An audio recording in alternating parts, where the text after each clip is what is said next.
Right, Busiama or Kwaba from Ashanti Media, so be like video no. Now, what share their movie for now, or no swing be a to me. Now, Obekaya, Bra NDC for a campaign say Ghana for to Abamomo, now Omumedi or my so no, Omuka, Assembly, I say Ghana for be now, or my dream answer danko, so Moba. They will do reset in the judicial system. Now, fast forward, Omubini or Mobile, who said Chief Justice, Madam Gertrude Tokunu. Omo yi no afri ho na kakra we how amu manipulate judicial system na koye se they are controlling the judicial system, which is an organ of government e also nkeye independent no mutumi operating on their own no enye sa na eko na lawyer Samuel Akyia before lawyer ni a wakwadre wo mra no mu ye pa wadi nkomo bebre achiechire mu hawa NDC ba abamu omo tata MPP for ananse se kobanse MPP ni bi ye bone a fast na omo atimi atu ne so sa nanso NDC ni ye dia na yaye no nwuran ebeka ya ye Joseph Yamin ene nua baako by say they are involved in Galamsey and Attorney General issue statement say Iyoko for investigate omo knowing very well say Iyoko doesn't have the capacity and the capability to investigate such people, just to make the media and also make the people believe say they are investigating. But na in some degree, say Honorable Samuel Akyia, former member of Parliament, Buakwa South, Wabro Sonic, Nyama weye pieno, ebusuanya sem ketu akra, yebejibre na yakuti nsemu we bieso edi eguho no na yenso yache ya adwen. Yetimichi obi more than 48 hours. Na odaso na bi police kukum. Ebu ede ne kojina court is we the man be la nye nti still na no one ka police for kukum. Walk us through. Boni ben obi bedi a eboro so a se betu detain no more than 48 hours. And boni ben obi bedi a judge awodi asem betumi aka kire nipa ne se me ma obi a nye. Well, I say, and then maybe SCC Emra President Mahama Ebeshre Ghana Sui. Ama some impunity be a PPA and Nemran Co. Lady kind a bail. If it be police inquiry bail, I know you could nay and I be out Kenyan out to me maybe. I don't know, church say what you be a constitution is only pana watching no. Or a presumed innocent and to proven guilty. Okay. And to what we mun say innocent man to me no area. Now mo better 48 hours now. En kipu no. Fa no court. Na court no enhwehwe ekwan a obema ne bail no. Se na be ya ohia no a obema terms nso obeboa no ohia na waba ho. Na amasa na do believe so okay what you be na ukra ban to me na what detain will be even ukra to me detain one na or kwakọ be 14 days kra na mfa ho no one abon ho sabran say ye na the terms ne to so wo na wa capture the pano me terms na ade benya freedom but just sign a constitution ni can because constitution need the freedom of the innocent person e koma ne wache no there and then that that's a very very very foul freedom be nyanse ni akiri because ni open obeye and what to niam be sisi yoko na nsem otumi bo bail no na sam na oye no age say ne wa hwe nkranfa na say ode ba aka bomu ansa na onya freedom no so how can any sensible criminal justice system edi tumi be ma ne wa chi onipa no say by my pleasure you have your freedom anything that you very very necessary to say I see a page onipa na ne kokoto na court na be kire say no asama wa ka nyina mema ne bail na bail no is not an instrument of punishment okay onua because Dabi. There's a presumption of innocence and bail no there it satisfies 1.0 oh any see the say conditions in manual o friend no beba because I report tomorrow once every week na pe nipa mienu a ombegina mu ama o ye hwe se niema na ya akosoro ka so okay ene fasase di akire okay nti akoya asefem kakra but say no there emrana da opefese there's no one single criminal offense enye bailable Martin Pebu decision the Supreme Court no I can't word it out. Them say bonny be any pabedi be a bail. Bet me granting bail. Bet me I'm on the bail. Now constitution can say yeah man reasonable conditions that will secure his appearance. I know. Ya anti we are say near feels okay na de ye fa to me nkoma yoko. Ye fa nkoma see I did there.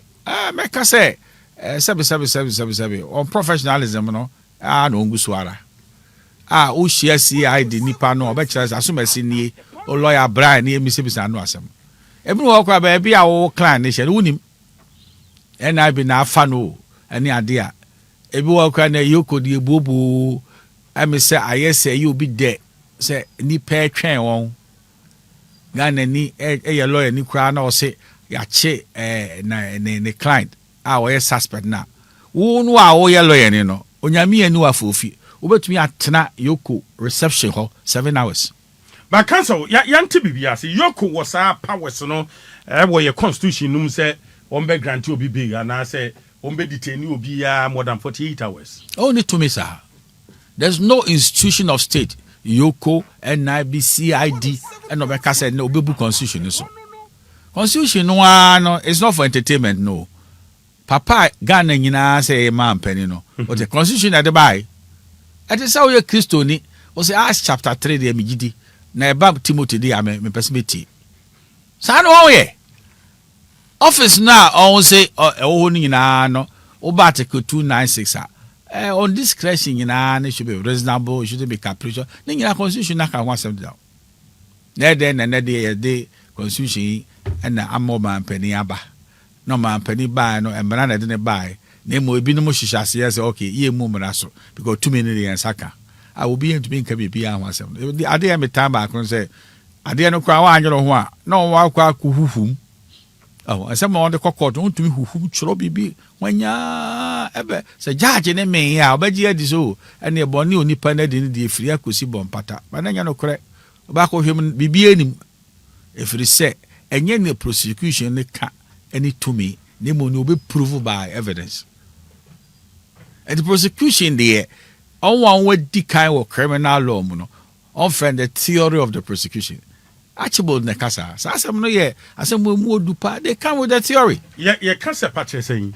Ne kasa ane say, don't throw up. Aha. So otope o mu afabeto pronoso ni en check it. And to would the beba na want me and prove a hollow case. It's for entertainment value. When come baby to walk of our witness ba afei na witness be kana sem na lawyer no a ogina homa accused person no across examine I say enukuru mu a on sisi a prove the ingredients of the crime na e ka say submission of no case ya jano so onko. And they are very easy. And they been many I just say on to me a press trial. E ho de any one wa choreograph nko force wo mi ra be shia a press conference. Won call for okwa na ebi kwa obehwe won wi abehwe the question ye pen ye bisa wo no be kan troka afei de obi an ni wa improve hwe wa gu nani ma se kora ka se ono kora na wa default emre kwa ye ntra no wi afei na pagya na akokol so person okotra no nti council metwase under John Dramani Mahama and the NDC CID for nko na omo de mra no eye adwuma yoko ni ada no omo famra ni adwuma investigative bodies no yes on family ni adwuma on betumi akra catch so na se ya money bail na enyo no ono ntumi for fail bail ha eti oka se wa money bail na ontumi for fail bail no na is after 48 hours that's what the court because what the law recognizes in reasonable terms to ensure so betumi aba eti o hina opa ye na ni sa de american also watch you be e wo yoko what you say and other cells and I cast okay and encourage to me there and the encofo or change him feel no moment if a friends and me satisfy billboard no when to me ama billboard na wo na obekasa okay and your shemu ankosi obetumi ayusu and this na court constitution can say article 19 can say fan court na court no access the reasonable terms are on the bato near watching us no say na be ya o hwe na be hu no nti say na men nyina say reset agenda in the realm of criminal justice no emu o realm na time What you say? Enye penny enye banya. But mo ye wo a lawyer for mu. Yentimi test ye mrano on this particular thing say under John Dramani Mahama and NDC. Ya chi obi a yoko no detain nipa no 5 days 6 days. Ya ready say be try sir. E be jan lawyer no so. Enye ade bi obi mpeso be try. Say ne wa violate o constitutional right. The 48-hour rule has been violated and therefore it should be compensated. These are a two abobasi agina toto. Na sebi so on so say hey go for they are alive to your responsibilities. And yes they are obi akọ them 8 days. What them pori 8 days so. O say ka wan fa manhia ma and your money be. O man nko. Want to be a meet with terms. And I'm saying say it is never the intent of the constitution say on law enforcement no on determine the freedom of the one they are investigating. Guess what? At the time on they are investigating him. He's not a convict. So why should he suffer and do incarceration? That's why constitution in answer say and she will be more than 48 hours. Because the time no, he's presumed innocent and to proven guilty. And as I said, yeah, who didn't call pa. And yes, I had now as me lecturer friends Mr. Chachuchi Kata, we are enjoying constitutional lawlessness. That means investigative bodies and agencies, you know, 88 a month for family. Baby. If you cry all lawyer and cry no say unyame amoawa. What you say? It's a glorified imprisonment for you to go and sit in Yoko for 7 hours. For what? As if say woni bibia na obi mpese obefrew na machia why am we detaining no ya ebisa no statements na wotre na as if we need not to give Yenya Kasa Ghanaians the shabby treatment. Because ade eye ma sefem kakran say onwo wani abere say amumu yodi nyina no what you say a few years ago they were in opposition. You see, and I will say everything is temporal. But council then a beba Yoko NIB Ombetiobi na yebe dodge nipa no abusuan hu ba bi e de na call ne lawyer obetu charge no kra no ehun ba bi e de na call den na ye ba yeah na ya mumu yo de but that's how I see it. And friends to me a time because ade na wo ye no wo ye organ ni o. And I won't know what to na we say it can change. Like President Kufuor ebe koye. Now on no cry no koye, no be so abako. No be so abako. And if you know that power is a trust arrangement, we a trustee of power, unum so ye. I say odi ehumo boni ehu ene osuro na obeka say other regarded and ante. And yes, I could flip and it will be you. Obia all my gun any bread in the name of power any deno, me catch also no answer. Na me mo kron tiase. Obia any de. So all man yonku gun any bread in the name of power, me catch so no answer. Na me mo no a friend democracy no. On te ni ABC didn't pass it. The to me mawa. Ya de emra ene osuro ene ya de som enti se emra ni mu a na obi kan ma wo bedan me fele se akwa we me be kire no be kire akwa sisan. But as the ordinary Ghanaian and lay person on the street will be a one suam law bi facha me man no da sumina so me pacho obi a no man sua enkwani mu to said ye me de enkwani me obeka se na NDC aban ba mbra no esesa na MPP aban ba mbra no esesa na unse ya ne Nana Kufuor ye ebi na hu obi start here o see efre bibi loot afa de investigating body no e fa nya dwuma o e vigilante group ne nam crofo property ne niema brekete obi ti wo toa akowura finance minister fie onkura police warrant na onkura bibi akowura ne fie ne atuturasem. Why atuturasem entina President Rollins can say or the military atade na to nchen no aba be fa constitution di ebu you know. And they say revolution are common and never run is time. No, so we be repeat it hard. Say ya, na musu ya hwe. I very very important. I say better say something. Say ya mra kwan. Open ye tie nyina emra o ene ma ya asomdwe emra kwan so. Si ye gimra tomu a, bo se o ma no fa ahodie na pie na nkofo betra Ghana ehu ne obi kan tutura semne my will be down. I will show you where power lies in Abeba. And then they been the kusie. Attorney General to me can say, oh, near Lutu for ye and be no and nay, ras matas ni. Yanka say, ma and you he say, oh, ye ninano or say ninano. To me a DH there, the Kokasa Cotono, unkura. Then I say, what abua propaganda. I'm a more propaganda. I agree, mupi.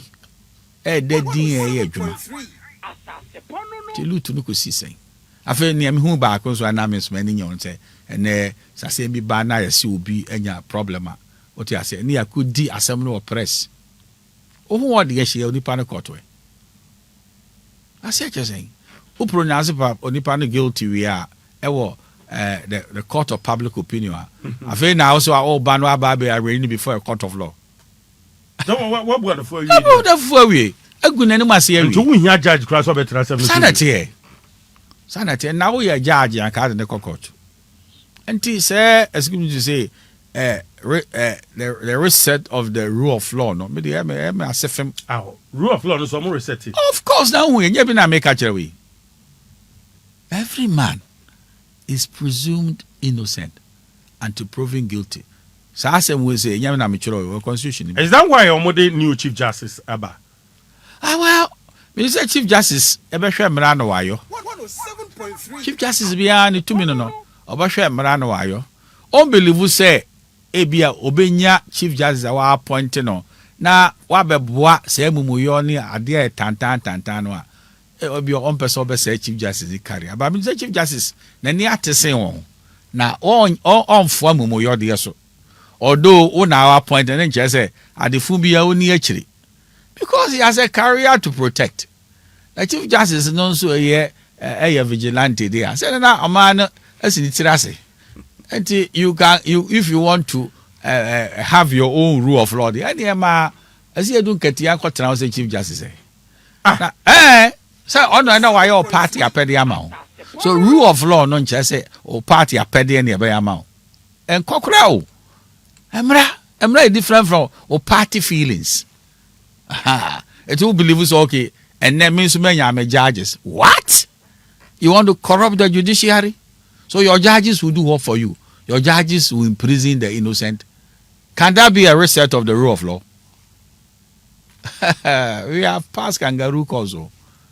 And friends, vigilantism and any jehoni are they happening?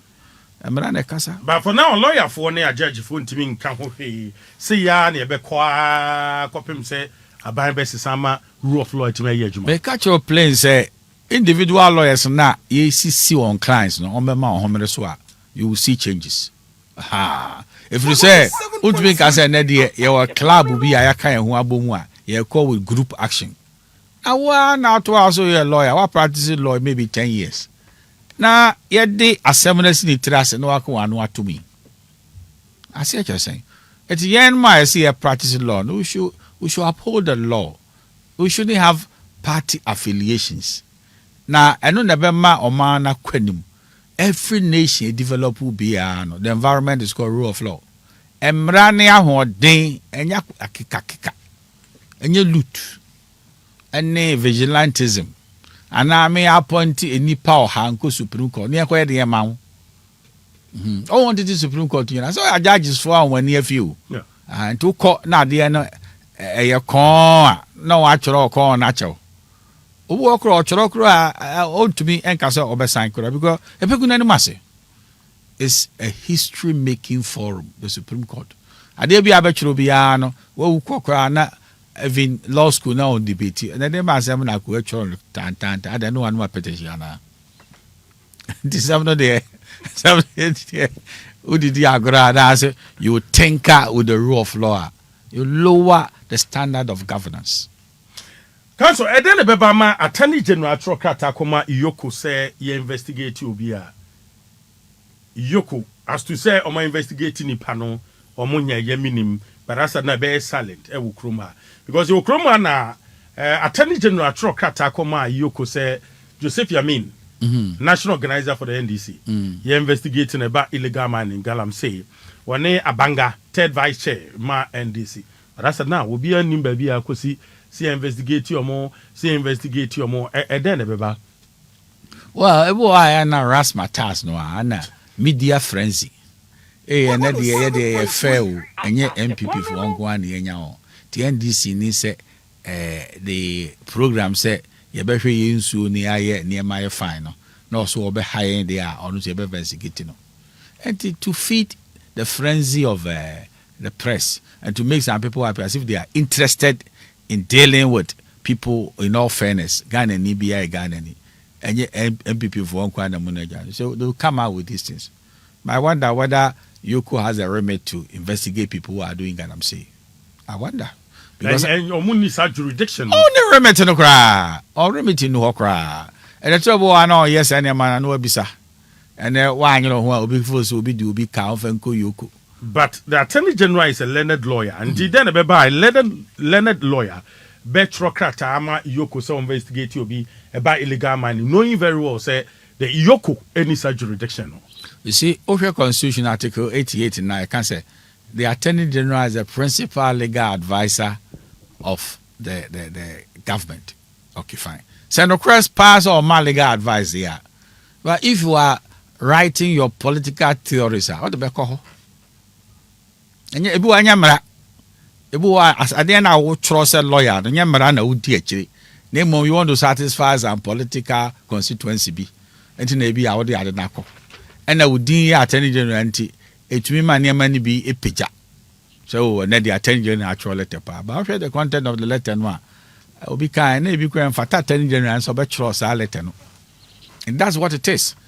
If we are not careful, the Attorney General will be a very, very, very, very, very cornered politician. And I'll tell you the difference between politics and law. You see, you can be political, but not legal. A very, very interesting. I feel now when you're making arbitrariness, emotions, my will be done. I will show you where power lies, authoritarianism, and the rest of it. The Attorney General office in the me every crowd. Why you know why? No, I bear the conveyor belt of the political system. Nani on pen on catch it all. Into one casano, only law abiding. Because we want to satisfy a political constituency. I don't believe that is the work of an Attorney General. Wow. That means, Sir Joseph Yamin, the Ania Banga, the third vice chair, Attorney General, and the Koma Yoko no. Attorney General, as a Dominica Yene, as who better say, and your Yoko jurisdiction. Ninya say Yoko jurisdiction, they say, and Crawford Galamsi on investigate or no. Did then a baby Attorney General, Leonard lawyer, be to Sana Mono, a bind lawyer penny. May I be a no 2 foot dragon when is where meaning say, and then the also the NTC for call. So people will see say or a balanced and is not going after people in political vendetta. That could be a whole, if you like, propaganda. But I don't see how you should waste your time with such matters. Yeah. Quickly, me I'm here to for Atta. You know, the issue a startable boy. You heard the push off the Attorney General, the push off the OSP as a council. At all, say. Well, me niena me kanda me koswaka. If you say, Onyakopon boane see any be so here na usaya. Afrana ukrano o kan obeka nyina ne me nanan ye na metoa so ne ade me de no kura be mamo me tietia mo fa hudie so me mfo bi yire obeka se ne manyina o wi anu qualify me so am yare eti me view ni say na kenofurata kwabruchire say yare a eye edi nya na okosa ne ho yare a enya enema bi atakere no na fo say nya necessary. When I me feel so being tiapa no san ho yare a eso mujano na ohwesano mane ya metiti ni se afi de atra ho traffic crowd near baby or telecra or CD. And I mean, who say, oh, or shatter dear Fufuro be na yɛde handcuff agu ne nsa no mese fem kakra so oh wede na ekoso ba ohene two views na aba view ba ko no say you can try kind of oriata in absentia it's permitted na try ase yie pa me person me chase and say na friend of oriata ni ha but why ya aware say there are criminal proceedings for Ghana no so ma the judge can proceed with the case, and when the evidence now they are to from the church say or guilty, wait me I know because on person be for trial. Another view is oh na can for that sober. No be face you on. Now one fa the case be am good animal say and ne ono na wa ma wa cause financial loss the state near de. But hene yeti hey enye can for reata. And yenye the lawyers so. So it is kind of writer's election. Whether to stay outside or to come. Ibn Mukase, his absence is embarrassing to him. It is his election. Ibn Mufu believe say, oh, be or first or bar, be Jojo no. They say, well, lawyer for her. Nebe could be a ko Jojo, I could see saying. Me who be a Becase ne or innocent na or Shishawa 1 month, Hannah drink. Until we believe say, back and over at us, no, they are.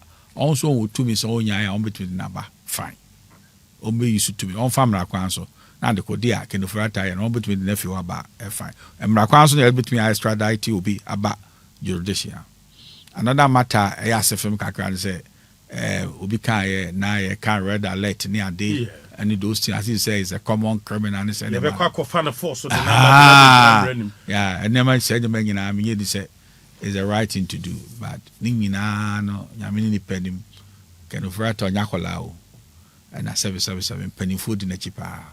And they should take a decision buano, especially any dean. Send a dean there's so much energy. Oh, any more ya and to no to me act take decisions be no be redeem ni dia. Buano because any man send a corner. So we are a lawyer advice when and man what will be your position? Oh, me and the lawyer dear naso enye yare na hanoa make us omra Ghana make us if they say or any day ni besi yeah so puni to meet tena we ase na asem no nkwa emra kwan so a ubetumi agina America so we die ye move for it's possible. I practice criminal or me go to practice pa. Nti so or your client and ka bad advice and say nya yade no yade ya. Ka bad advice and say wo mrefi. Send e be ya own news no absence in nanu ase. Aha, me view no. Because absence no when it to say there's always the court of public opinion. So obia ka say na dey down my. Aha, o krojen di out ya broche e den. O ti ase ade na me face won. Interpretation na yame ya all the interpretation be to so na ye troka as you say e bia udwane bibi so e bia nantisa nti me so ne me kan no akosi no because ene me bo ho a o hene ade na obi be ye nyina Ghana fo aha nti court no ene ma kra court no ye ne kra no service mo journalist wo to me pick up na kofu hu se ne court no ye open enye kangaroo court nti ukofa o prosecution witness be do no hene asem o kan e troka they say o lawyer and examine no now lawyer ne ti asem no ye poto a was a press report ne go fo hu say oh we na eko nti ma asefem kakra ba sa na ye hu no ye judicial system and legal system under John Dramani Mahama and NDC eto science obi a unimu mra na wa ye adwuma na che. Well, minimum say judiciary no an arm of government is not an extension of Jubilee House, the executive. Yes. Council. Yes. Review mama, what's it saying? This is a judiciary no. It's an arm of government. It's not an extension of the executive or Jubilee House. And the first people are as a woman who judiciary themselves. As if say, oh, okay, obi believe so okay we can use the judiciary.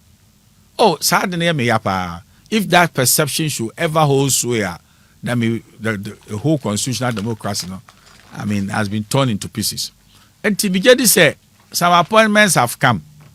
As you see, America say, we need to Chief Justice no, and who some and a new Chief Justice Aba, ya appoint to Supreme Court judges, but I can tell you, say, the judgment on the judiciary, will come later in time as to whether they are, if you like, extension of the executive, and I say, also say they are part of the arm of government and they will uphold the rule of law. And it means who, and there may be a political, a politicized judiciary. I mean, you say, oh, I feel the judiciary is very politicized. They are doing the bidding of the executive. So far, with my interaction and what I'm seeing in the court, I'm not seeing that at all. But what is very, very important is whatever perceptions are, the judiciary themselves should not fulfill it. Now, on set to own independence, and then that is how the rule of law will become meaningful. I feel that separation of powers also will be consolidated. But from where you sit and where you are coming from, only say a year extension of Jubilee House. There be me who say a year extension of Jubilee House, but the perception is okay, and then the judges yaba. Because you can see mass appointment of judges and a friend saying opening Mahama. And then people might interpret it to mean so now we have our own to come and do what? To come and do our bidding and fulfill our political wishes. But that is not the work of the judiciary. The judiciary is not in existence to fulfill the political wishes of the executive. They are supposed to uphold the constitution and the rule of law. Asa, onwo dwuma no. Nti eno na me de me say obi kan say yaja wo so ma odi honte. To one na omo odi honte. Whether it's a perception or otherwise, no, or any on set on independence and the authority. Some people might want to have wishes. But one legal eye, no who say a perception. Oh, it's a perception, yes. Oh yeah, people believe say, oh, this is something that yenye Chief Justice yepe. Yenye we ni amfa we mra. It's a perception. And in the my fifth money adingina any appointments adingina. But I'm telling you, say, when you have appointed a man, you might not control his brain. If you say, asaman adu record them ya troka or trauma couldn't ye. Until Ebiana Obi Adrian say, okay, when we appoint judges, we will have some decisions in our favor. It could be chacha no watu.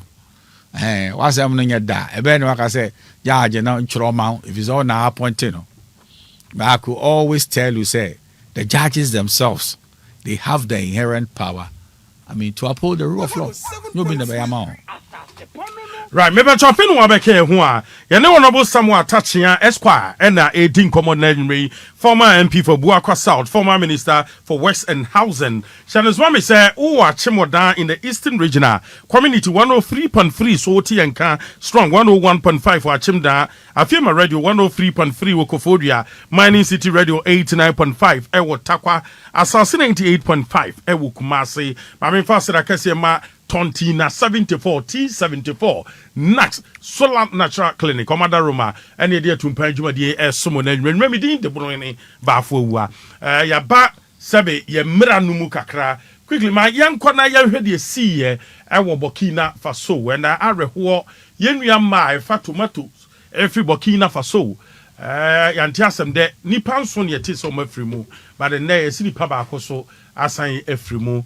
Abeye nipa enwotwe and a man for raise concern say a denti na yentimi nya bambo emfa madwadifo a ekofa no ma free miamia bi knowing very well say miamia na yenua ma no mo ekodo sebe a danger zone and come ho say minister bi na eko chief executive officer bi na eko visit to Burkina and o say on fa flight wo be fa fomu a ki beja no kwantimfi amana kuwu ana.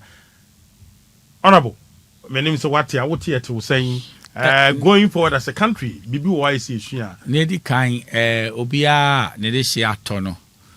Ewo say adia yase no me man yako. That was me no. I was for say a kasi nim security issues a ewo Burkina Faso a ebinu kura ka say jihadists ni ade ekura wo hɔ a onya ekura obetu abaga na ha be ya mumuyo de a ohene ni ada sunsumu. These are not matters which are new. Enti me de America say ye be boy adwadifo ho ban near show on danger zones where they shouldn't go and where they should go in there. It's a question of national security. If it's opening, your TRCC, I can say, we are there, no be the better than any idea. Won't we block on us on you? We do we and one call. And then I can say a caco, smog and crack, or for me so, oh, yeah, you have 5 recruits because we see a diddy. Bread and butter is soon there. A whole or bossuma, 777. Ubi kind na komochwa edding.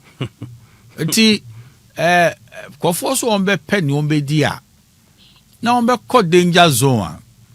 Me just say esa bambo ho ban. First of all, there should be a clear understanding say he and the wo Burkina Faso a wan hwe ya fa ba ko to danger.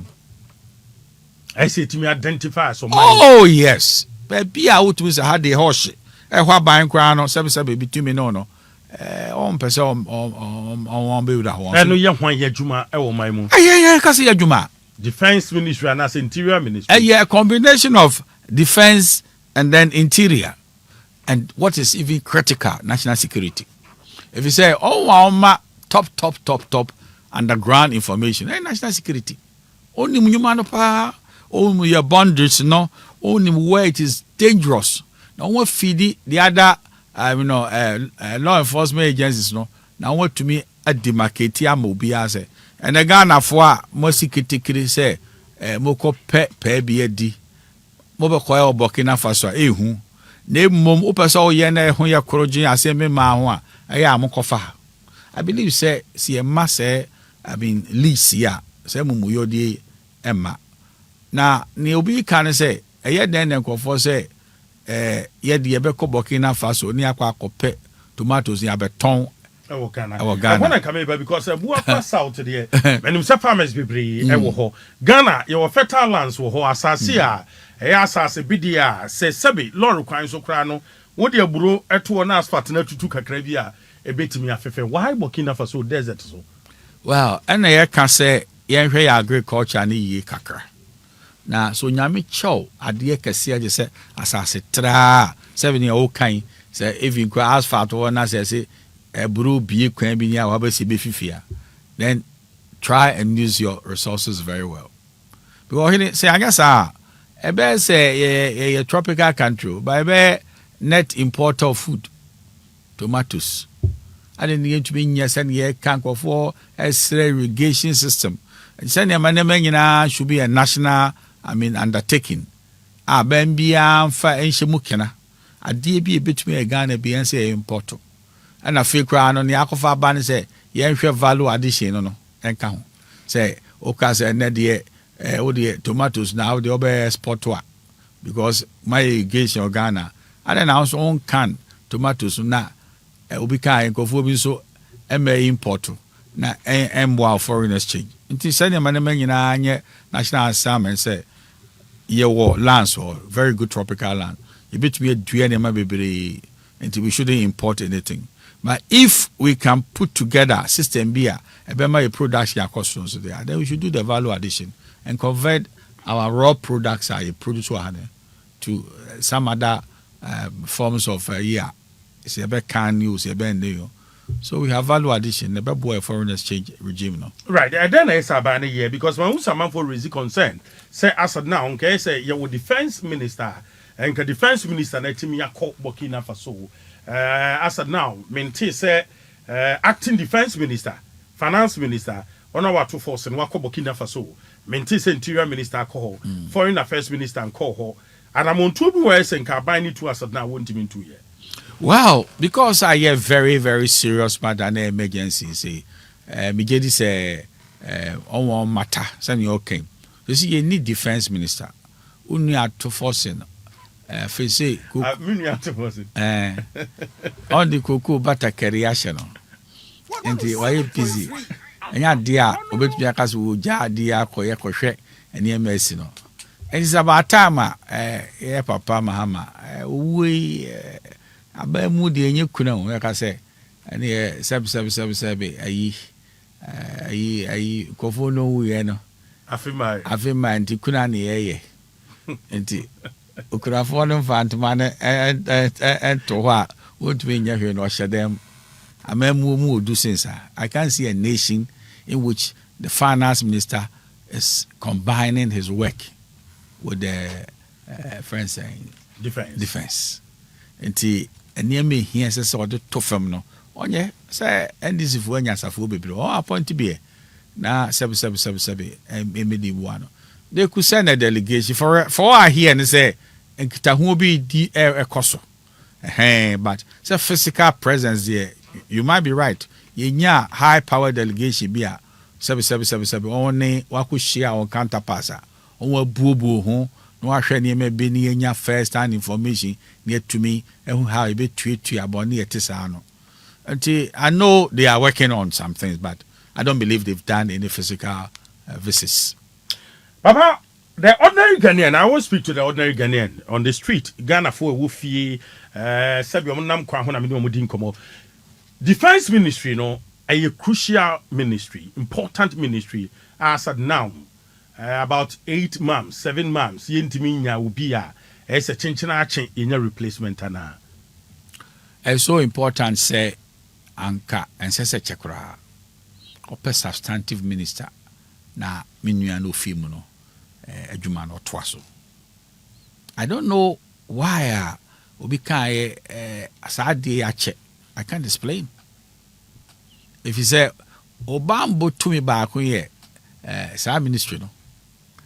Now, if you have a header, yeah, now, to me hold no strongly responsible. But where somebody is doubling as you know, because anyana juma fi kwano, sebe kwano, owie kokoi akuntabu na wakwa akohwe ene emesi Burkina Faso. You see, no matter if you like, no matter how powerful a man is in terms of even capacity, at this one you know way the every bit me a book home until watch it.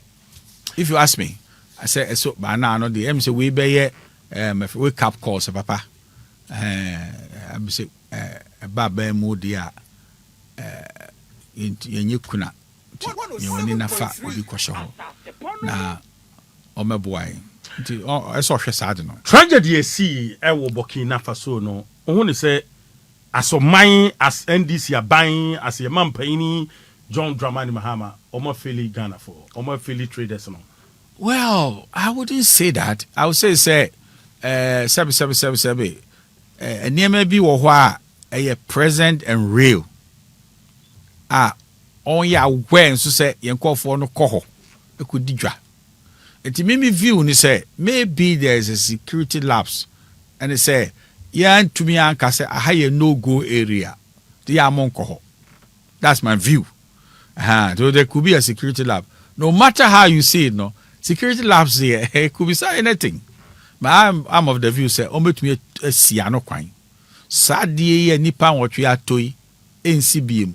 Muamudi dwenina no, but now no, so who baby won't fee. Our own coho. Any rules are on fa. A 24 rules no say wouldn't more.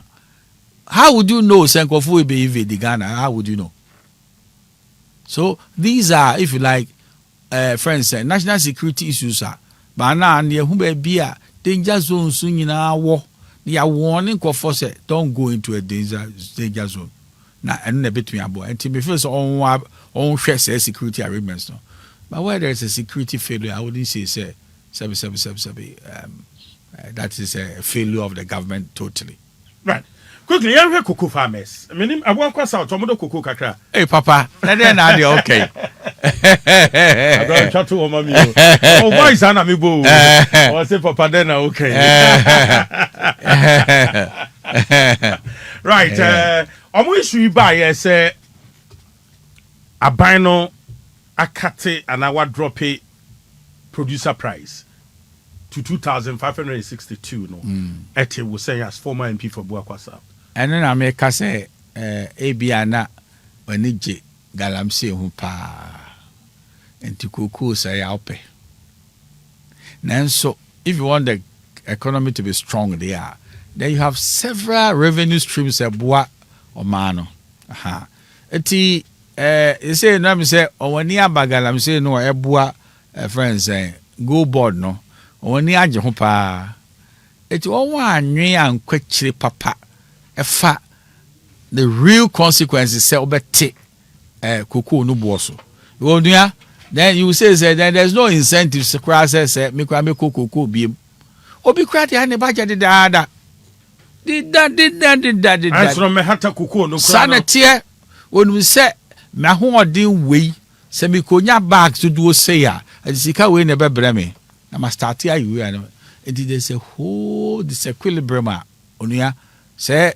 kokoo ya wate sui e de aba na me the argument I made tie me say ene man bo kwa na kufu adu face sa argument be na tie mati argument be so no be can say no friends well price of cocoa no na yes ya drop ya ba aha ene ho se bebre na eka kukura ntumi bi da ho yes na kufu adu time no kwa say na obetoka eho eye cocoa ka wa ka say eka ninti eye ne beboa ma akuafo ani age se adwuma ho na yenso the whole industry no o kabo mu a the other industries no ahoden so apija no ye beto atofam nti a big blow to a major Asian industry na me feel say on pe nyasa kwan bi so na on remedy so on remedy a implications nye enye enne kom no ba o man krofo ahoden say kokoo no kura ya ade bi ase de ye resources wura ho na yemie ni ye adwuma na matekwa se edomo a won kokoo no industry no anya ketwa edomo ho pa akofo yusu di bi ahwe o mako university ebi no de asisi adan ane ade nti ade e be hire domo de o don sakoka na o de na ohun kakra ba honorable say aban ni capacity ne say obetimi atwia say sika no producer price no a obebisa say eden na aban nye we international enye local say ye omamu na aban say ebia omamu na ABCD SC ewiase edwaso na kokoo bo abafom eden na aban no betimi aye na America say ewiase ne dwaso ni nti so when to me unbalance ni ye na bia wamfa the requisite subsidies amemu a ebema nkofo kura say woni afi kokoo so enti say cocoa industry no ahoden ni ewiase dwaso na world market price in there oni wato ho agu and then no because on the been say a friend saying free senior high school. So there are certain areas in the economy that should have automatic subsidies. If not, you collapse the industry. Aha. And they be nyansa na kufu adu nya ya 8 years one to cocoa. So now the oba nanse ure fee. Akufu adu created the world market price. Market price and you know it was there. Kufu adu time in a run some time in a no. Enti emi say ebia na galamsey no ene ma won da ya onyane how because say ne kofa ba say on bon ho sabran say if say the gold no ya tumi atom bi pa won refi say gold no nko a enye tumi e betumi abo economy no kokoo ka ho bi enti ebia they didn't plan ahead of time say ye behwe na the critical thing about cocoa no industry na koso price you be fa ho sikanyansa in advance na whether say price drop o say na baby ano ye ma ye akuafo no emu abam ye be ma won say subsidy no watumi ade won ato aso now character cocoa board e dia babontin and it's senior staff for ye kate o makatwa by 20%, junior staff by 10%. Obeka say enye good step cocoa board take after so ma slash Akyia for producer price. Obroni friend cosmetic. It is say ko for ka oson aboba dumie ne kuno na afa ebo atobo na taso ana onya hwe. How much of that and ebe boa edomo asese ya to ahode so. Anti ohene ya onya say propaganda and entertainment no. Now I tackle situation head on. Yes sir. Na asi so osre yes. O makati o makatua no mo sre kuafo no. That's what on say akatua na won ateso no. Ye mfa sika ne mra kuafo no a yatete won wa yin so. What is the point? And we the omudi omo ho afekeke. A friend window dressing. Come to me akonya say ne amanyina because on wa prekuafo no. Minim say ade e be say nkie ko ye no be say ye ko ayi election year 28 and kai we the asase enwonwam. Because unya ekofo industry no ye 1 million da say na ya pon 1 million ya pon na more dependence so ho ya pon no enti obia say no tufo kan ekofo no de okom na ehufuro e de to aba no say na ya nesi enti they owe it to themselves to remedy the situation. Yes ahotoma. Right, yeah, economy na ye MPP nkomo quickly. Obeka some micro indicators in nyina a show green. Bit inflation a drop it to 3.8%. At the pump station, the affair of filling station, no petrol ball abafom dollar to see the exchange rate BBI kama. But when a section of Ghanaians din nkomo say so na hit ukrum ahokyere ukrum. And then ebeba ma microeconomic indicators no show green. Na ahokyere beba ma mfo so. Say economy no artificial. Why you know how to say of say ade BAC go peja a friend saying gold need to me na show up the currency. And only idea on me when ye pa say your reserves no it to me dibua currency no. Okay. Now idea me who say obia or say o sika nipa. And he's interested in his credit. And not the credit bank account no now they chre. Hey, the credit no chre. But I know the debit nesi. And then me who are buying a coming no in terms of even paying contractors more than buying away. Oh yes. A coming and this year buying. Papa. Make us say though. There is a whole freeze in paying contractors. I know that as a fact. And contractors be brave or why in 2 hours. So if you've not settled your indebtedness, don't brag about your credit. It would say, who's a sikansu your man? Because every contractor is a mini economy. Contractor yi eji sika fi aban ho a okutuya bibi kakra ma banko. Afei enkofo on hwan ase oye adwuma ma won. Okutuya cement fo beje won there, we be there. So they turn the micro economy around. But when money is withdrawn from contractors, now a stagnant economy, no. Until ene emise on parliament, no. Emma finance minister Emra now me explaining a friend saying contractors are into your car. And what is the quantum of money which they have to pay contractors? It will explain to people as to how a hyper economy, no, you have for good and show up currency. Fine, it is easy to do, but if economy no is not taken, if they say you into your contractors, or many more, I believe it's economy artificial.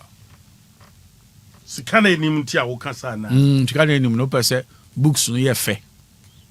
But the reality of the economy no enkoyi ma ahohia e wo man kofo. So then e beba papa be decide say me pese me yekuntan wa bonten say me usika.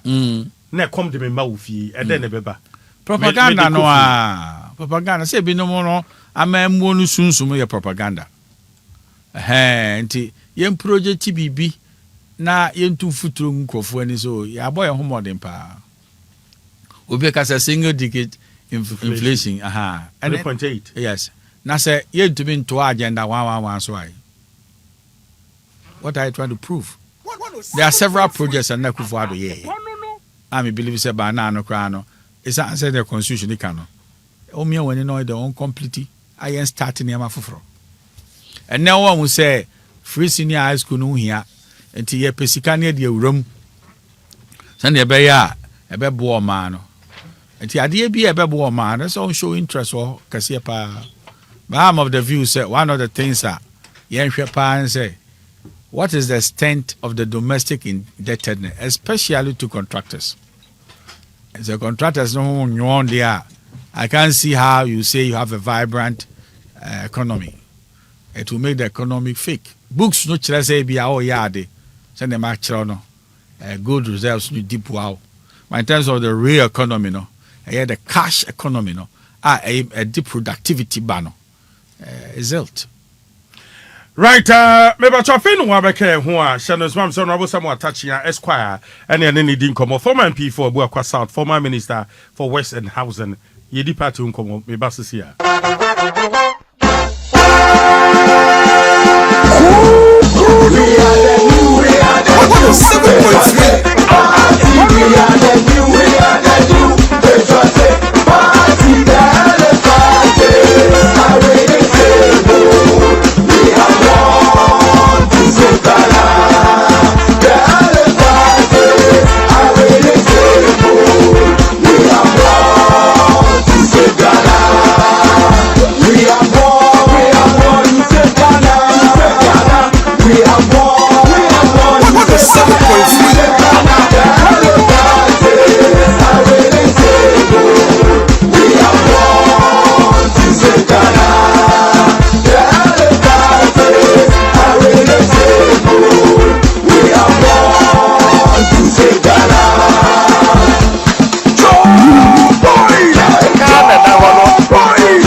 Right, Memo Jubio na Memo Aquaba Mrasa Sepa 107.3 Community 103.3 Wachim Da Strong 101.5 Achim Da Afima Radio 103.3 Wokofodia in the Eastern Region Mining City Radio 89.5 Ewo Takwa Asase 98.5 Ewo Kumasi Yankee FM Ewo Sampa Mebacho Hunyina Otienka Facebook Live Asasepa 107.3 social media handles in my YouTube Asasepa 107.3 X Asasepa 107.3 Mebacho betimi Eddie Echi Honorable Samuel Attachia Esquire da so ewo ha yendi party nkomo kakra na fe akra yenya na nkobo mpaye na agra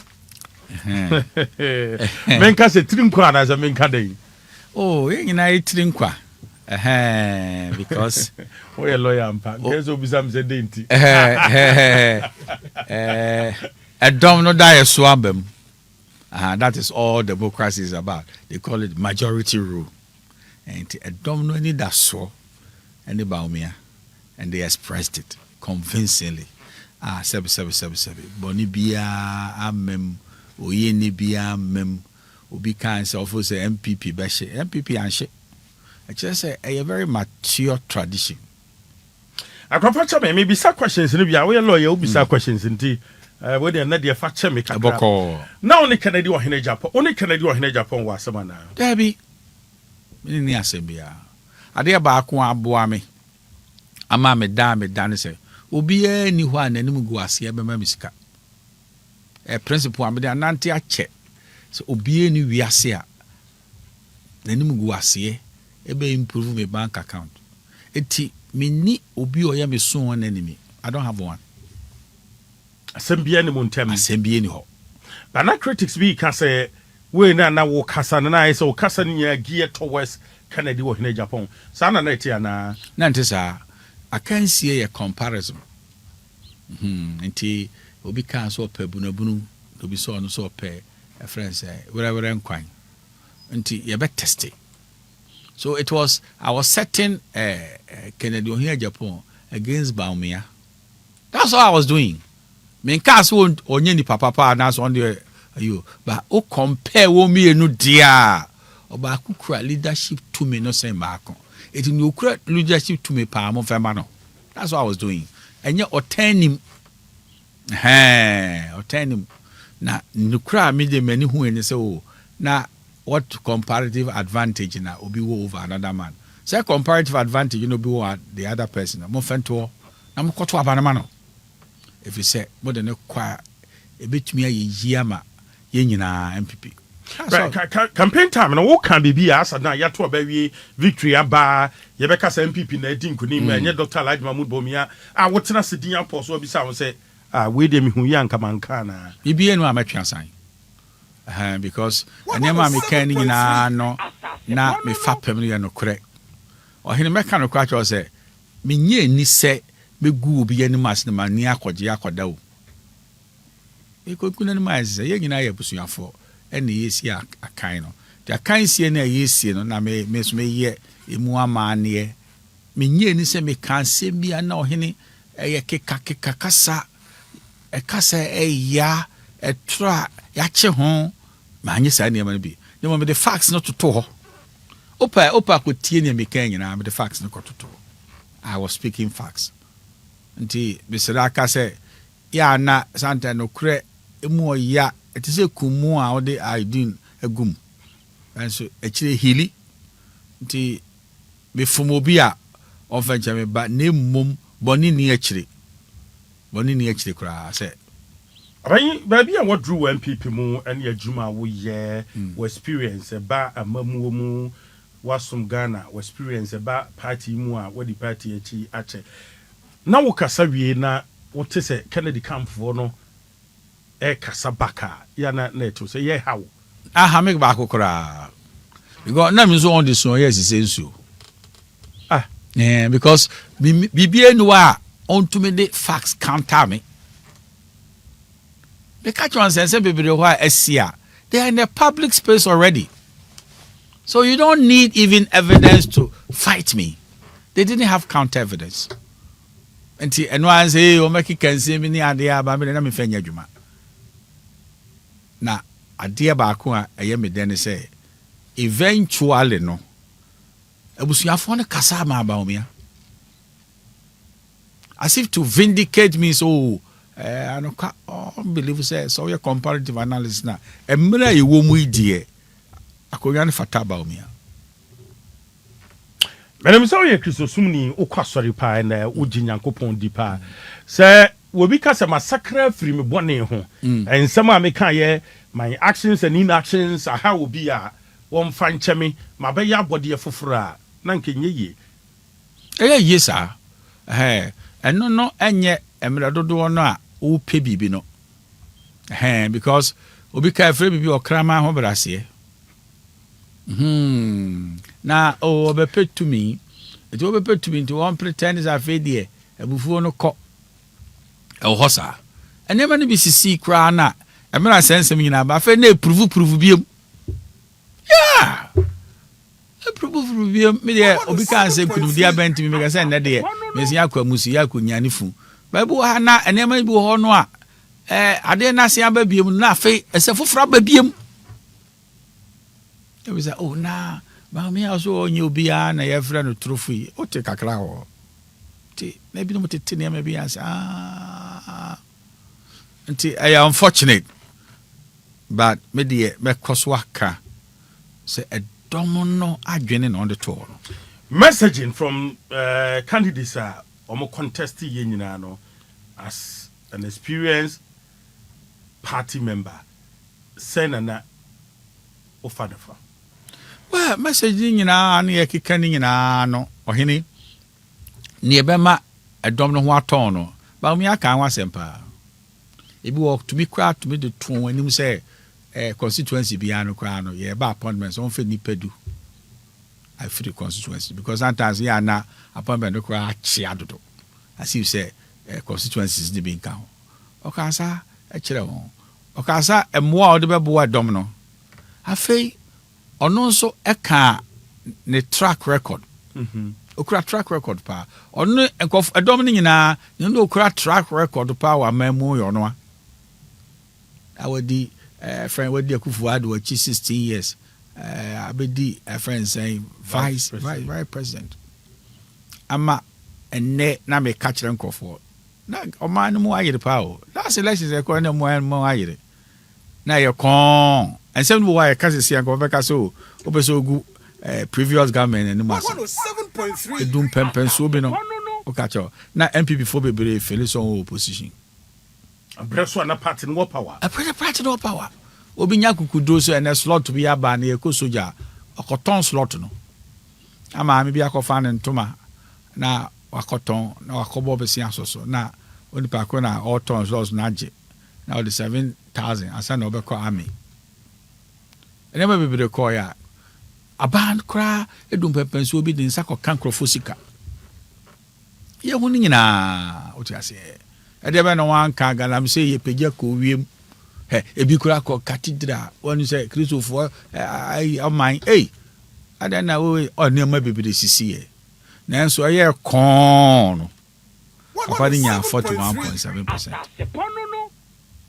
President Kufuor try first no onya 39%. And that is a value be war by Omiamu Ghana for whom. Yet, well, me and to answer Sao 41%. It didn't make arguments and number the tour dance. No, be in your 41.1%. Adia, President Kufuor could be. Adia, my Yamanado or compressor.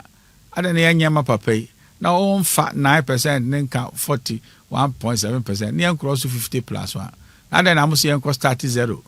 Na ben e beton edomo a nipa akai e keka ni nyina ba me feel say na etonkofo asum say e be ye ade foforo say ye den yes ya ko recycle papa no nti abusuafo me say he na fe ne hote me kanda say me de me ba policy me kaka no utra policy 16 years pa na ye fa scandal so awa ni ehwe uyi kakra. You should know that. And he has become the symbol of the unity of this party. I want to talk about that. Very, very important. What results? No. What kind of symbol of unity? Emma MPP. How? Because why? Because a domino di nachi. Oh, and to say domino di nachi, and it's easy to use the cloud and say a domurano. Actually, but 44%, about percentage wise, as would sign draw sanity. It will be to be using the cloud and say, if you like, the majority on the side to draw the minority to join him. I feel very fala. Now I'm what I say, I dear Diane Tem and Yanko for no one lose no. I dear Diane Tem and the vision of giving NDC one term. That's the vision. So on TSS on MP before pa. No, Munya ready. Oh, be a nene asemfo fro. Because then tell me cause Munya ready after elections. Let me say it will actually baby as a country. But George Oti Bonsu, some name no writer. When MPP ni pa was starting base. Bass be near Brandy Academy in Japan. Ni pictures ebo pass no. A show unity. Well, be a no entertainment kakra. If it's the future of even can cry in the political arena no or MPP mudia is to team up with the flag bearer to serve Ken's best interest to partner with Baumia as running mate. Oh, not in terms of running mate, but for all the political clout Ken Wono. What I say, or the Bata Baumia and the Enohua, it will stand him good stead and it will look attractive. But me who obey ye be okay, say me nya dia and ye men teme ho. Your friend political suicide. Me move be di but I but I could be or 10 ho. Hey, why anya no kra na nka zero no kra ku fi mu ko negative. Until at the end of politics no. I know say more in terms of the money investment and the rest of them no. Now so empenindie nyankola agro. Empenindie eye say and asamo atome ba asamo na anime so if you say ochina when mo nyam sen ene ochina no nyam nti se be ma NDC one term nti be de ma ho de be ba be ka Dr. Muhammadu Bawumia ho na yensaka one term because yensa aba back to power and then when the Ghana for ka and the MPP ka MPP I declare so onye a Christian party obi all ka MPP the votes are apparently and they may sing and just say well or say you better to amano go fata and ne yasia akache the whole Ghana say yenya a can party ohwe ba bi o winni any ade nyina che say yenya a can party enti MPP to me as president who through Dr. Bawumia say we worship meritocracy say to me no ben will be enfema no na enye a tribal arrangement and as enye religious variable and me feel say asem na about MPP no e ni kasempa ama me say me ho atome pa say na say papa ya me fra konya idea say na we one ma NDC ammunition yeah and ka Dr. Mahmoud Bawumia we ni na no ka say ka kire mo minorities amudi MPP achi say ka kire mo say mo ye akan dominated party was ya to papa na twere Akufo-Addo ebai o emane komiensa Kufuor emane komino ada na we ya mara ko bi go free sirim mi hu propaganda anka ebe gina asin we because the facts seem to back it wonya ye no you can never talk about MPP again say akan dominated party and now we are a Christian driven party. We have religious sentiments rather than the rationality to pick somebody or your chronogen, no buo or kasapa. Economists and any ate. We catch them for Mufesti and Mameno a year do so. A whole nabus and pa. So be cra a dear muse or your president or the economy nasia. Now a new economic management team, na fene a world class economic to pay. You be only na be diabo Ghana. Mausa Manfo started in Como do early days, Senkebeya, one partner with Kennedy or in Japan, one father is a running mate. Oh, do you side with them? Me feel say anto ya boase kakransa. Ebi ni ye ka say obi e de bass na mu yi. O ti ase nti moma ekuro no a eye mono no enye se ewu kakra. Na fi we fi pay mu akor rationality. And then go for bobo ho pa. Na me ka che say e ka ebi no maso ano. O nyina mpo so a me ka se ebi no. Enye kaketoa. Enti ubo campo na we ni abefa ne sa na boka luzu ai. Enti it feels that time will heal wounds and then the pain will go and they will begin to now look at things critically. Ayeye hu bobo, you bet me have 5 powerful think tanks in our bem. Say, who will best help Bawumia as a vice to go? We know all these things. But the major assignment of today, no, I just say, started the unity moves, no. Now, starting to ensure, say, we are the alternative government. And the media because what can be. So, let me believe, we say, say, oh, we have a superior understanding when it comes to the economy. Our own rollout, ni kameye ni. Koko ya ene obikaye edwa hwase kame wo ha kase na meye no because ye dia ye bida Akufo-Addo wa ama say yensi. So what people see is oh we dey owato abane ntamo na flabera no elidi ekuo no afekwa de ye tua dues ade ba akwa amede eto ha me ka say afemumi ntua dues na say MPP for nyina 4 million people na say okay obia ntua dues even 10 Ghana cedis kura every month. By the time I ever call if you go to do nyina just say na the commitment is being enhanced because dues no cry soon say enye se the man no cry na ka but me sika di actually afi they will summon the grassroots with the dues pay in this any money nyina asani ebe call enim kakra na sika kakra why between the amade. So we have a lot of time to do serious things I believe when we do serious things, we give NDC, one term. Because the akoye ayika cafe na almost back on tokwa. And you may see me say a microcosm of the bigger picture. Nti afe na we are in kituom afe na obo you fly bearer ayenton no we ano mo aben nti ko page obi ba na ni mudu no enu ba omi ade no dia will give them one term. Right, I mean, who see at Waban we a lawyer for no amu party the more coachia, Dr. Alhaji Mahmoud Bawumia.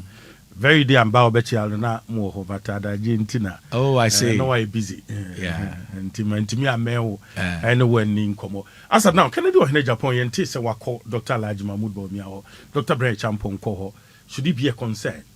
Oh, me feel say Yama Omrekaka. Maybe they are planning something. And I say I feel na ombe pipe down.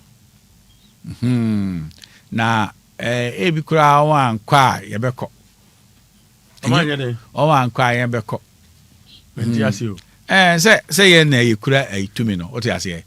Na afi de why bad time. Na money be say ne no be say na what to say. Na what to say so ntoka. Say ne ye no kudi ko na to say na afi ne ye so ye pese party up. But I feel say personally, a more quite be na be first converse Kennedy or in Japan. Minim won fan chemi.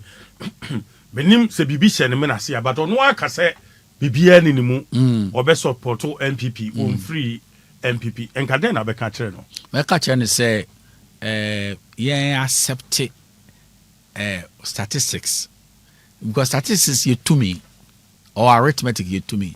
So we hear dear ba ku ne be winning. Short yes, then don't be surprised.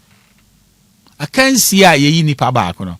Or henny, it is not how emotional you are or your money bag. It is intended as a back open over there. A very a bassa. Now open future significance. You leave your pain, your head, your financial liability, and pitch camp with near where we know. If we say and munyamo watching a sing and neck. Because I am no, you wouldn't know Benya or China. So do pay a ton chaya. A bit papa, and I go, Papa na show a lot of maturity. And they may see any in our want to go. Now, me miss me for second. I saw the bear moody. So Thanksgiving, no. Hey, there's a senka. Oh, me and Winnie. Now, come baby, but want me and my baby knew what had happened. But me, they can't say, but it can't be. Oh, me feel say as if say they are still looking at issues. Me that's all that I would say. They are still looking at issues. But me JD say, and me papa mo no. About time there. About me I share unu animal. Now, and you wish you said Dr. Alhaji Mahmoud Bawumia and call Omonaso. In good time. Me recommend they say in good time. Why not? Oh, say what did you say? And you may be the CCO. And he be answer afena. You call Muslim for the year. Yeah, we. I call Thanksgiving. The friend Nebia, Oba Thanksgiving, thank you tour, as they call it. And Nebia, Yamu Yamobani, a Gina Wisi, na brand near, Ujinan in China. You could stand a so your call center with the Jinan in China. Just go for that one boom from there, and then actually, because leadership is symbolism. So wage that wage and China. Sana may call baby me, Mima MP phobia na Ebia or your former. Any current one April. You can a platform back also. We kasa no we kasa. A quickly papa. So without Kennedy or Japan brain champion, you still see MPP say or meet marry in the 2028 general elections. Well, assuming so kase me home. But your oncrophobia from the phone kusi and kusi koda konongo kaya one won swa wo me obi nsua me home but me ni akire me mfa ma ho den me mfa minyansa minim de moa. So do you see MPP winning 2020 general elections? Well, manushe sumram minya ni so be sa ba ye sampa e bi kro wachi taifo mi be firi wachi me hu achi taifo bi a 7 ade ne ye won ya e bi num cry MPs se me pese mabubo ni a wo hu so ya lusu also ekokoden pa e ma akompreko pa minimum MPs be on kokoden man pa sitting MPs and see oh MPs for no e kwa ko chia no na wa hye na tade fita na what hobby na u generals ni bi omo no kokko no on say okay yakoko na wie ya defeat e ni kwa ko chia ni odi you know nkunu na o say okay o di on kwa e be do be kwa na generals nyina be abandon because send your ka no say enye me a ense no MPP for ya won ni papa enti na me nua pani ba ko wan kwanim no also do kwa do wote ne ho ba MPP for ya no won ni se esuba no a sanya me a ye ntontwene no anya me dia yense hu enti me gedi say it is in their best interest to come close na fe on barrier on differences no ampa say ochrampo be ye dia ye be kan hu abom na me gedi say on yesa no a sani wo kan numbers game be hi obia ahoden na aboa but not negative numbers because ebu hono say onyaaya nkankofu bi campaign ma ba omia dia oni future say epie say enne ba omia mpagya hawa also yemwa in future dia because there be am to me fema enye we na no say NDC ba ye peno they will use against you big time. In fact, anybody who doesn't want to promote the victory of MPP 2028, I call it self-sabotage. Because now Abrona ye very pronounced. I could make clear no sanyami dia and in position. And go for so person one by baby. So how can you glorify your own pain and make your personal cause greater than the common good? They won't follow you. That's how I say it. Council, brother, finally MPP 40 Ghana 40 years sorry. And then Yamia say ye hoate. Na nkoye nkontima any please for science. MPP money ebuo na Onyankopon na edam asese mode say ani bue to pepepepepepe.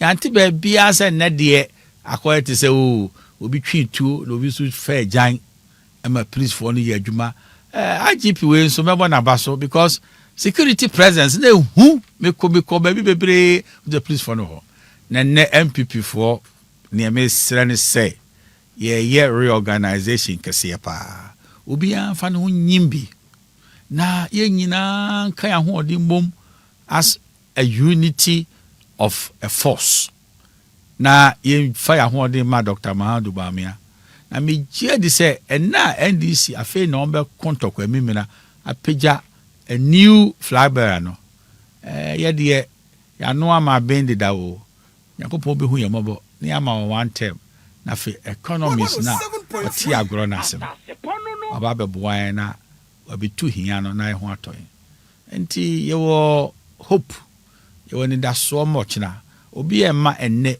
e ha no bebre o chena be yi aso ambeka kire mabusuafo MPP for no say prophet what say prophet bi aka say questions we afa chebe candidate bin kana come anto ne yam no there still who say we be lead MPP 2028 abra to abawie settle on one candidate eba sum no so a wo gisum ne dipa etos ebeto saying ebo ha na on do akoma na kasa de nyame na kasa kire ko Onyankopon o yusu Cyrus o kwa za 45 Onyankopon yusu obi a na wonye Israel ni ehye ni din ehun monyam to Onyankopon betumi yusu ba omia ene enkofo ni bebere no so on ye na afi ye pie se emiso nyame nkasa age se ye beto abape on wa ben prophets to be on kasa asis wonu mo kira on chen the next go fine e will not na emetu hia onyame a ono de loto na nanije ho say ye beto aba no nyame loto naba na on kire ba bia ye next crude oil I bebro Saudi Arabia onyame mie say prophets ni bi ani na o me ka fe ye ko hwe se say na ade ne kure munya nke mpie fiche bi say oil na tie chebi say enti on ye alowa on office no Ako ye loto nkwa. So for no loto no mucha. Eh, nanya na o ka mmemu. So say ne ko ye bi. Ade be na wo yo hu. Ane o project said the owo na ebe memu ade be na ebe mu ana. Nti ne si ya no ebi mfanya adesua. Na emom kwa me believe say unum say osomasi na ebe ni. Na o mpe o personal popularity ya akoni fie. Ati say okay friends near David ye Bashiba yi. Yeah. Okun Uriye. Na osofo pani Nathan ye bi so kire no so rese papa no ene obi yere ada no wase yaku papa na ka ho no oti ase wa fa anko Joy FM na newo Israel no akra okohu no personally nti ya na won popularity contest ya onyai onyame ai on be so use onyame din ne on di gidi no he went to the man privately eti na ukọ a compare ko na aka chen say obe win privately aka ne wanya sem ha na betie ono kra ntimi be ka David. Enti ye hwe ni ye because choro no and support to popularity contest. There's nothing like that. Mera say